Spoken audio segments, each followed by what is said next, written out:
வாழ்க்கையில் என்னதான் அடுத்த கட்டங்களை நோக்கி நாம் நகர்ந்தாலும் இன்றும் ஒரு சில பகுதிகளில் உணவுக்காக இயங்கும் மனிதர்கள் ஏராளம். அவ்வாறு உணவுக்காக இயங்கும் மனிதர்களை அரவணைத்து உணவு வழங்கும் நல் உள்ளங்களும் பலர் இருக்கின்றனர். அந்த வகையில் கன்னியாகுமரி மாவட்டத்தில் நீண்ட வருடங்களாக இயலாதவர்களுக்கு உணவு வழங்கி வரும் திரு கருங்கல் ஜார்ஜ் அவர்கள் நம்மோடு இணைகிறார். அவரிடமே சில கேள்விகளை முன்வைக்கலாம். சார் வணக்கம். நீண்ட வருடங்களாக இயலாதவர்களுக்கு உணவு வழங்கிட்டு இருக்கீங்க. இந்த எண்ணம் எதன் அடிப்படையில் உங்களுக்கு உருவாச்சு சார், சொல்லுங்கள். நான் ஒரு சமூக சேவகர்.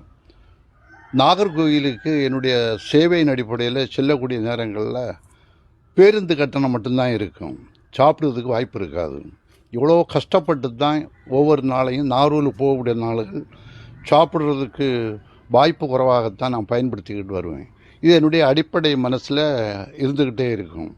இப்படி இருக்கக்கூடிய நேரத்தில் கருங்கல் பகுதிகளிலையும் பலரும் சாப்பாட்டுக்கு, குறிப்பாக ஏழைகள் அல்ல, ஏழைகளும் உட்பட பணக்கார வீடுகள்லையும் தனிமைப்பட்டிருக்காங்க. பல இடங்களில் தனிமைப்பட்டிருக்காங்க, ஒற்றைப்பட்டிருக்காங்க. கணவன் இல்லாத மனைவி ஒற்றைப்பட்டிருப்பாங்க, மனைவி இல்லாத கணவர் ஒற்றைப்பட்டிருப்பார். ஒற்றைன்னா தனிமைப்பட்டிருப்பாங்க. அவங்களுக்கெல்லாம் சாப்பாட்டிற்கு வாய்ப்பு இருக்காது. அதுபோல் பணக்கார வீடுகள்லையும் சமையல் செய்யறதுக்கு நேரம் இருக்காது. அவ்வளோ ஒரே இதாக இருப்பாங்க. அப்போ இவங்களையெல்லாம் மனசில் வச்சு தான் இந்த திட்டத்தை நான் 2019 துவங்கினேன். ஓகே, இப்போ 6 வருடங்களாக இந்த உணவளிக்கும் திட்டத்தை செயல்படுத்திகிட்டு இருக்கீங்க. ஒரு தினமும் ஒரு நூற்றுக்கணக்கான பேருக்கு நீங்கள் உணவளிக்கும் பொழுது இதற்கு செலவும் ஒரு அதிகரிக்கும். இந்த செலவை நீங்கள் எப்படி சமாளிக்கிறீங்க? எனக்கு ஒரு நாளைக்கு 3500 ரூபா செலவுக்கு வேணும். கடந்த 6 வருஷமாக நடத்திக்கிட்டு இருக்கேன். எனக்கு இந்த திருமண நாள், நினைவு நாள், பிறந்த நாள், சொத்து வாங்கக்கூடியவங்க, விற்கக்கூடியவங்க, இப்படியெல்லாம் ஒரு மகிழ்ச்சியான நாளும் துன்பமான நாள் நிகழ்வு நடத்தக்கூடிய நேரங்களில் எங்களுடைய அமைப்புக்கு பணம் தராங்க. அது மட்டும் இல்லை, சில நேரம் எங்களுக்கு அரிசியெல்லாம் தட்டுப்பாடு. பல நாட்கள் இந்த அரிசி அடுப்பில் இந்த தண்ணி கொதிச்சுக்கிட்டே இருக்கும், அரிசி இல்லாமல் இருக்கும். அந்த நேரங்கள் எல்லாம் திணறுவோம்.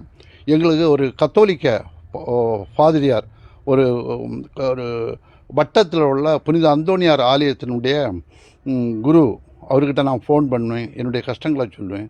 உடனே அவர் ஊர் மக்கள்கிட்ட சொல்லுவார். ஊர் மக்கள் உடனே யாருக்காவது ஃபோன் பண்ணி சொல்லுவார், அரிசி இல்லையா, கஷ்டப்படுறாங்கன்னு. உடனே அங்கேருந்து ஊர் மக்கள் யாராவது பைக்கில் வச்சு அரிசி கொண்டு வந்துடுவாங்க. இங்கே தண்ணி கொதிச்சுக்கிட்டே இருக்கும். அரிசி எங்களுக்கு ஒரு நாளைக்கு 26 கிலோ அரிசி வேணும், கொண்டு வந்துடுவாங்க. இப்படி ஒருத்தரை வச்சு ஒருத்தரை இப்படி சமாளிச்சுக்கிட்டு இருக்கோம்.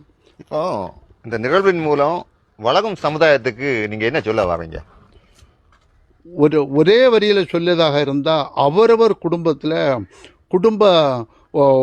ஒவ்வொருவரும் ஒற்றுமையாக இருந்தால் போதும். அந்தந்த குடும்பங்களில் ஒற்றுமையாக இருந்தால் யாரையுமே தனிமைப்படுத்தப்பட வேண்டிய ஒரு சூழ்நிலை வராது. எந்த வீட்டுகள்லையுமே அப்பாவை, அம்மாவை, சகோதரன் சகோதரியை, தங்கச்சிகள்கிட்ட அன்பாக இருந்தால் ஒரு ஆளு கூட வெளியே வீட்டை விட்டு வெளியே யாசகம் பெறுகின்ற சூழ்நிலை ஏற்படாது.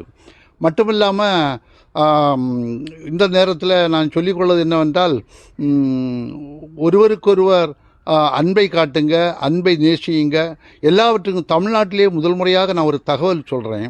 இந்த மது போதையில் குடிநோயாளியாக இந்த நாட்டில் மாறி ஒரு 50 ஆண்டு காலம் குடிநோயாளியாக மாறி போனவங்கள நம்ம யாரும் ஒரு மனுஷனாகவே பார்க்குறதில்ல. அது ஒரு வேண்டாவற்பாத ஜென்மமாக தான் பார்க்குறாங்க. ஆனால் நான் அந்த குடிநோயாளிகளையும் அரவணைச்சு அவங்களுக்கு மதிய உணவு கொடுப்பதில் எனக்கு ஒரு மட்டற்ற மகிழ்ச்சி. நியூஸ் 7 தமிழுக்காக கன்னியாகுமரி மாவட்டத்திலிருந்து ரமேஷ்குமார்.